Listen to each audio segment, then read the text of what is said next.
Salut à tous, bienvenue sur la chaîne du Mouet. Personne qui peut m'éradiquer. Fort, pour pas perdre, il faut pratiquer. Sors, je me vide la tête là où les constituent. Faut que je m'exerce, un stylo, une prod qui tue.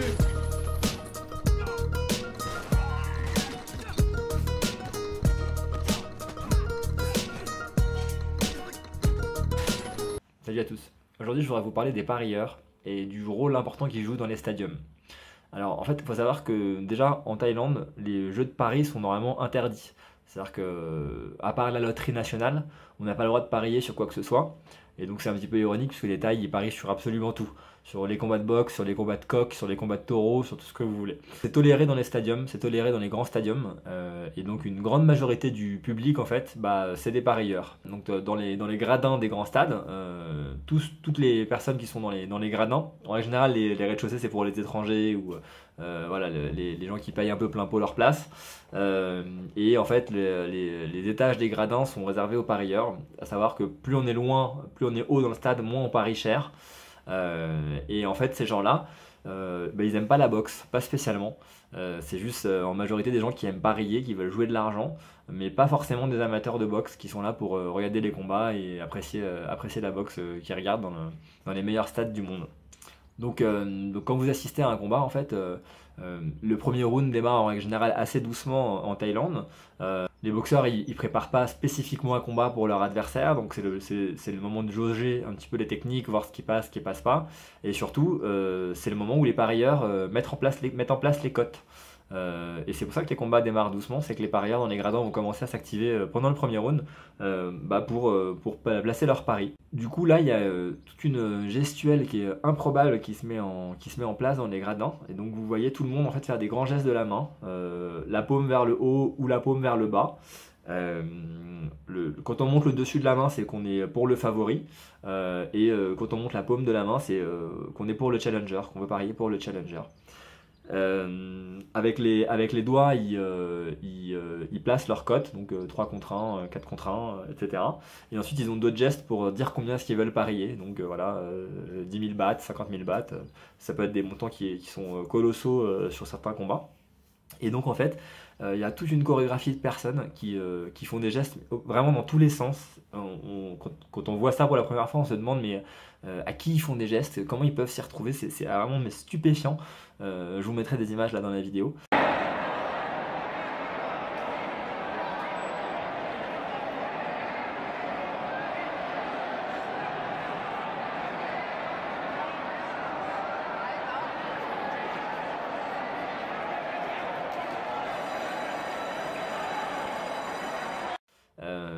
Et en fait, non, entre eux, ils s'y retrouvent très bien. C'est un milieu où les gens se connaissent bien. Et ils arrivent, et ça c'est ce qui est le plus impressionnant, ils arrivent à suivre le combat, à placer leurs paris, à suivre les cotes, puisqu'à chaque round, les cotes évoluent, et à se souvenir avec qui ils ont parié, combien et à quelle cote. Donc c'est un truc...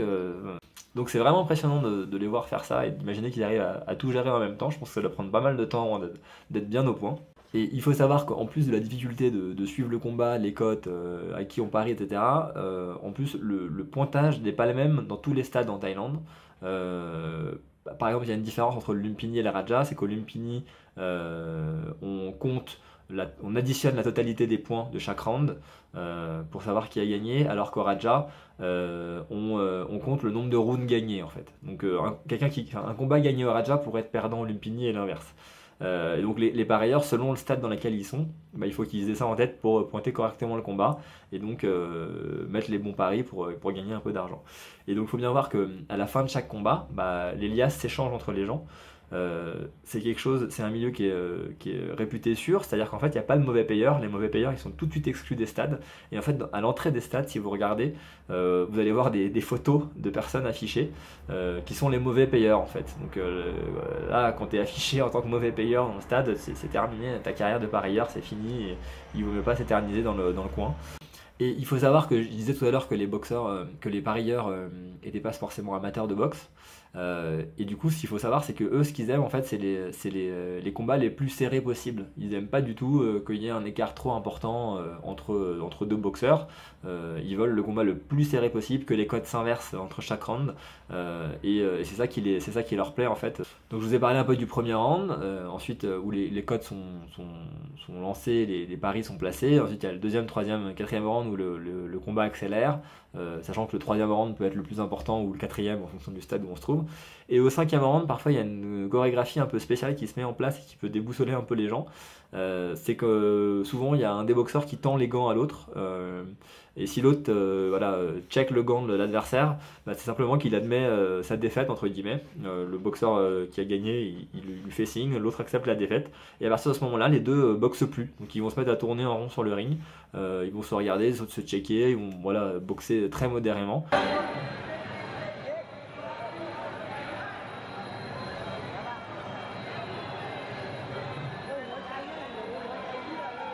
Et en fait, c'est la fin du combat. Les boxeurs, ils préfèrent se préserver pour le combat qu'ils ont quasiment 2 semaines après. Et ils sont pas là pour... c'est notre manière d'aborder la boxe, hein. Eux, ils vont sur le ring comme vous allez au boulot le matin. Donc ils donnent pas tout, quoi. Ils ont d'autres combats par la suite. Ça l'a pas fait aujourd'hui. Le mec, il a perdu. Ok, il admet sa défaite. Et les parieurs, c'est pareil. Le cinquième round, il n'y aura pas de surprise. Ça permet de terminer les codes des combats, les paris et de pas tout désorganiser au dernier moment. Donc c'est un rythme qui est convenu en quelque sorte au gré des rounds, au fil des rounds, entre les boxeurs, entre les parieurs, tout ça est parfaitement organisé. Et donc il faut voir que les parieurs, ils ont une influence importante lors des combats, puisqu'en fait, souvent les boxeurs, ils regardent les parieurs pour savoir s'ils sont en avance ou pas. Donc très régulièrement, les boxeurs, ils regardent leur coin, ils écoutent leur coin, mais ils regardent aussi les parieurs pour savoir est-ce qu'ils sont en avance, est-ce qu'ils sont en retard au pointage.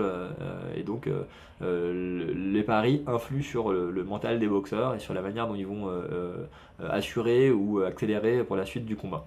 Et les boxeurs peuvent influencer de manière encore plus importante, parce qu'il arrive que des boxeurs qui aient mis beaucoup d'argent sur un boxeur aillent le voir entre 2 rounds pour lui parler et éventuellement pour lui promettre de l'argent. Donc voilà, ça s'est déjà vu. Mon entraîneur me racontait qu'une fois à Lumpini, il avait vu quelqu'un qui avait parié en millions de bahts sur un boxeur, aller le voir entre 2 rounds. Il était perdant, et il lui a dit voilà, si tu gagnes ce combat, je vais te donner tant de bahts, une somme colossale pour le boxeur. Et il a gagné, le mec. Il est retourné au charbon, il a gagné, le mec. Et il faut savoir que si les parieurs sont pas d'accord avec la décision des juges, ça peut aller très loin. C'est pas l'émeute, il y a rarement eu des émeutes au Lumpini Stadium, je crois, mais là, ça arrivé il n'y a pas très très longtemps que les juges ont donné un boxeur gagnant, les parieurs n'étaient pas du tout d'accord. Bon, ils ont tout balancé, hein, les mecs, ils ont balancé des trucs sur le ring pendant 30 secondes et après ils sont tout simplement partis. Ils ont quitté le stadium, manifesté leur mécontentement, et ça a été pris au sérieux puisque les juges qui avaient mal jugé le combat, ils ont été mis à pied pendant 2 semaines, je crois, donc ils ont plus jugé pendant un moment.